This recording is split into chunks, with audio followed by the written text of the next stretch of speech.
Sziasztok! A lemenő napsugarainál fogom fölvenni nektek ezt a videót most, és hát amiről ma beszélni fogok, az valami hihetetlen, óriási nagy hullámokat vert és szaladt végig a földkeresség minden pontján. Szerintem aki él és számít és van hangja és tud beszélni, az biztos, hogy megszólalt ebben a kérdésben, és véleményt mondott. Hát, ismertek már, miért pont én maradnék ki, úgyhogy most én is elmondom nektek, hogy mit gondolok a párizsi olimpiai megnyitón történt eseményekről. Na hát, kezdjük ott, hogy ugye alapvetően két nagy hullám szaladt végig ezzel a megnyitóval kapcsolatban a világon, ami valahogy összefügg, és érdekes együttállást hozott létre ez a két látszólag egymástól teljesen távol álló dolog, de valahol talán pont ez az együttállás okozta a nagy felháborodást sok emberben. Miről is van szó? Hát arról van szó, hogy a párizsi olimpiai megnyitó, ez egy 3,5 órás, gyakorlatilag egy elkápráztató show műsor volt. Én tényleg még sok olimpiai megnyitót láttam már életemben, de hát szerintem ez volt a legjobb, és minden másodperce ott tartott a tévé előtt. Szerintem pazar és fantasztikus volt. Viszont ebből a 3,5 órából volt szerintem egy ilyen 15-20 perc körülbelül, ami itt a nagy hullámokat okozta, és hát erről azt hiszem, hogy kell beszélni. Mi is ez, és mi okozta a problémát? Hát ugye az, hogy alapvetően volt egy jelenet, amit úgy gondoltak a szervezők, hogy a Dionüszoszi lakomát jelenítik meg, ami ugye ilyen tekintetben kapcsolódik az ókori görög mitológiához, és ezen keresztül a magához az olimpiához természetesen. Csak ezzel van egy kis bökkenő, hogy amikor Jeannék összeültek a párizsi brainstormingos helységben, és agyaltak azon, hogy mit is kellene kitalálni, hogyan lehetne a sokszínűséget, befogadást megjeleníteni, és hát ugye hogy lehetne minél grandiózusabbat és minél nagyobbat mondani, akkor kipattant valakinek a fejéből ez a kép, hogy ezt kellene ábrázolni, de hát nem olyan egyszerű hagyományos módon, hanem ide ebbe a képbe hozzuk be valahogy a drag queen, transvestita és mondjuk ezen keresztül az LMBTQ közösséget. Na most ez azért úgy eleve egy ilyen érdekes megközelítés, mondjuk egy kicsit franciás, de még ez is oké. Csak, hát több dolgot szerintem itt nem gondoltak végig. Ugye alapvetően az, hogy ez a jelenet, amit ők ott ábrázoltak, ez nagyon hasonlít a Leonardo da Vinci Az utolsó vacsora című festményéhez, illetve hát magához ahhoz a bibliai jelenethez, ami tulajdonképpen az eukarisztia megalapítása, egy keresztény, egy katolikus valláskörnek egy meghatározó jelenete ez a Bibliában.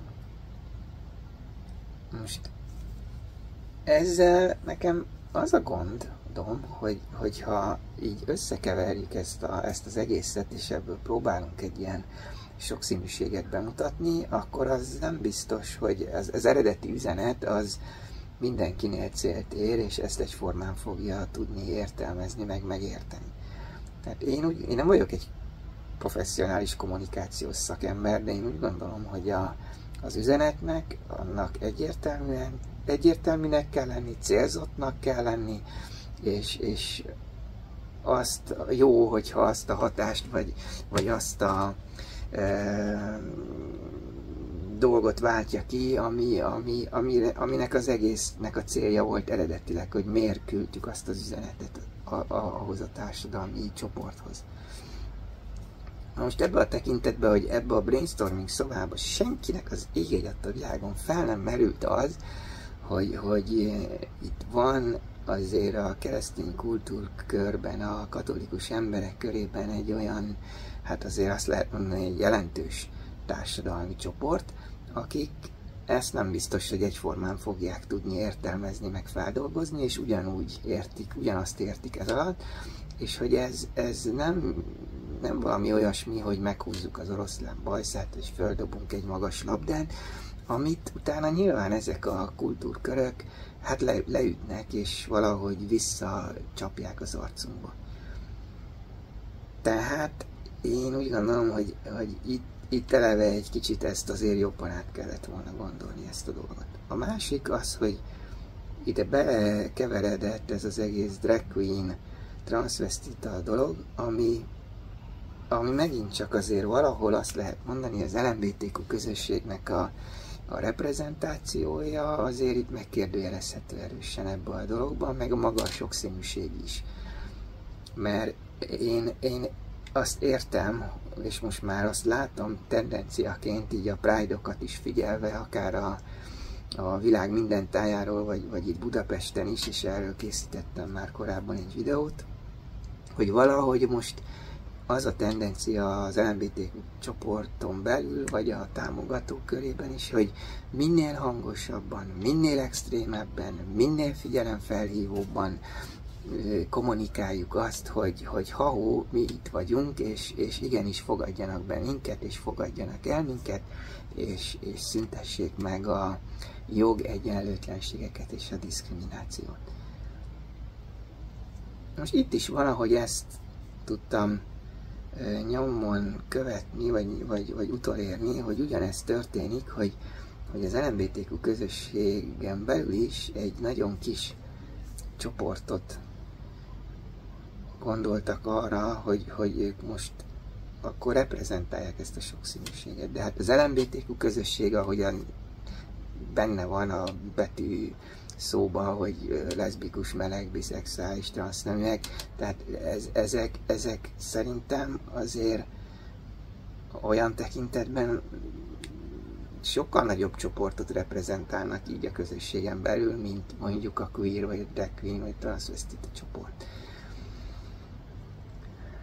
Ráadásul azt lehet mondani, hogy ugye ez a 4 csoport azért valahol éli a kis saját sokszínű, de mégis teljesen hétköznapi társadalomba valamennyire igyekeznek beolvadni, nem megjelenni feltűnően, és végezni a kis hétköznapi életüket, elmennek dolgozni, élik a családi életüket, a párkapcsolatokat próbálják ápolni, megélni, de egyáltalán nem arról szól, hogy nagy, óriási parókák, kifestett, sminkes arcok, szakállak, meg 20 centi magas sarkú cipőkbe billeg itt mindenki jobbra-balra. Tehát nem tudom, hogy értitek-e, hogy mire szeretnék kilukadni, vagy elvezetni titeket, de valahogy én azt érzem, hogy rossz irányba megy ez az egész közösségi képviselet, és az a kommunikáció, az a módszertan, ami tetten érhető most már egyre több helyen,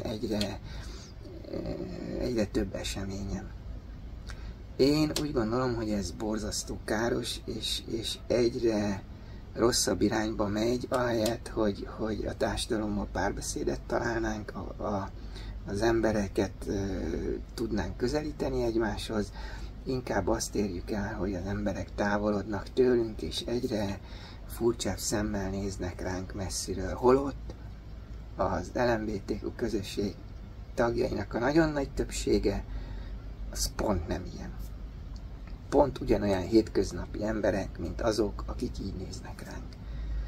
De ha mi nem ezt közvetítjük, és nem ezt kommunikáljuk feléjük, hogy mi kik vagyunk valójában, akkor nem kell azon csodálkozni nekünk, LMBTQ embereknek, hogy nem értenek meg minket, és ezeket a magas labdákat a többségi társadalom lecsapja, sőt úgy csapja le, hogy az arcunkba csapja, és eltávolodik tőlünk.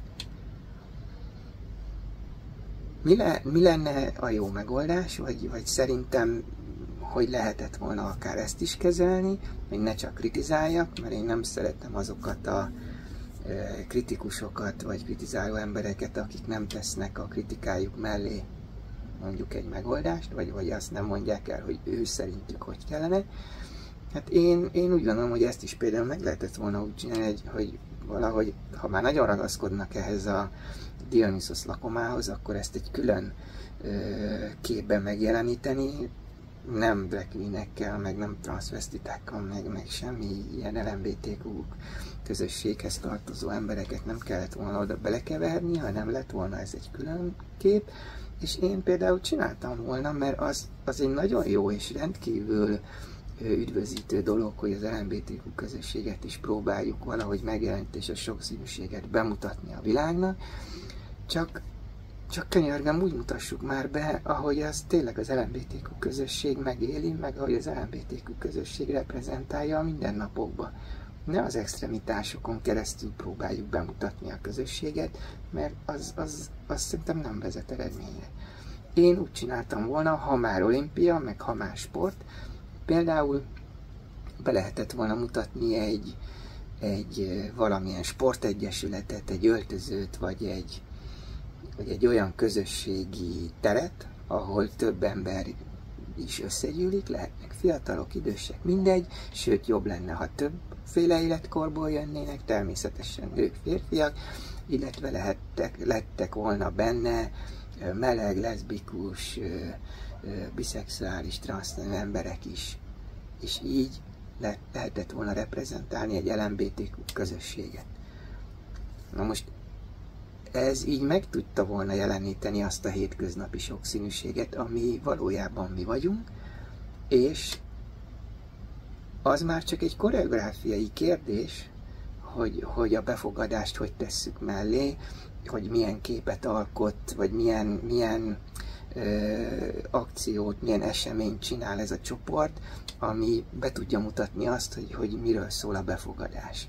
Tehát lehetett volna ez a csoport körbeáll, jelképezi, hogy ők egy csoport, de mondjuk kívülről jönnek olyan megjelenítésben a társadalmi többségi emberek, akik mondjuk őket reprezentálják, és valahogy ezt a csoportot átöleli, befogadja magába, elvegyülnek velük együtt, beszédbe elegyednek, befogadják őket.